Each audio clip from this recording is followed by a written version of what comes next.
Budget for equality. What does it mean? It's simple. It means that men and women get the equal piece of the public budget pie. Gender budgeting is a great tool to achieve gender equality. Gender budgeting is looking at the budgets from a gender lens, so that public funds would be equally distributed upon the needs of women and men. It doesn't mean that there are two separate budgets for women and men. It means budgets where gender perspective has been taken in consideration in all the phases from planning to implementation in order to equally serve the different needs of women and men. Let's see. Should girls play handball with the same ball size as the boys? Should women soldiers wear the same cut and size of uniforms as male soldiers? Are unlit alleys and streets safe for women in the evenings? Should only women quit their jobs to take care for the elderly and the children in the family? The answer is no, because women perform better when playing with suitable sports objects. Women should wear comfortable uniforms.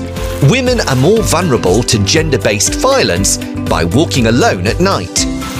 Women usually sacrifice their careers in order to be the main family caregiver. Therefore, we need to work on creating an environment in which both women and men would have equal opportunities and equally benefit from public funds and services.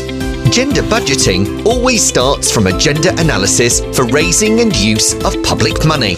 It involves many actors, including government officials, civil society organisations, parliamentarians, gender advocates, academia, and local communities. Within the regional gender budgeting covering Southeast European countries and the Republic of Moldova, UN Women targeted central and local governments to implement the gender equality commitments using GRB tools to integrate gender into planning and budgeting at all levels. The programme supported governments to mainstream policies and budgets and assisted both women and men to participate in decision-making processes and understand what difference it can make in their daily lives.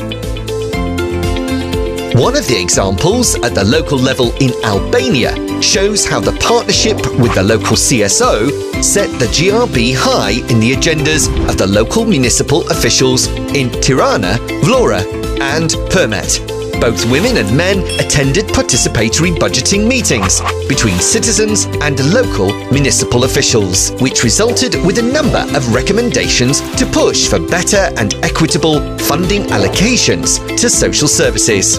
All that resulted with new budgetary allocations such as housing support of widowed women and women heads of households, support to local centres for women victims of violence, economic aid for families in need, support for multifunctional centres for youth, girls and boys. These interventions helped local municipal officials to understand the importance of gender budgeting. They recognised the significance of citizen participation, requested UN Women support to further participatory processes, and reinforced accountability and transparency of local public expenditures.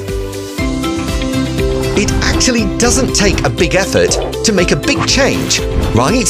But the change always requires a certain amount of time, engagement of different parties, and joint participation in decision-making processes.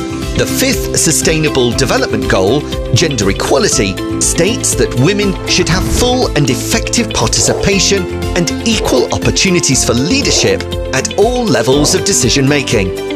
The role of governments and budget policies is to provide everyone to get equal opportunities.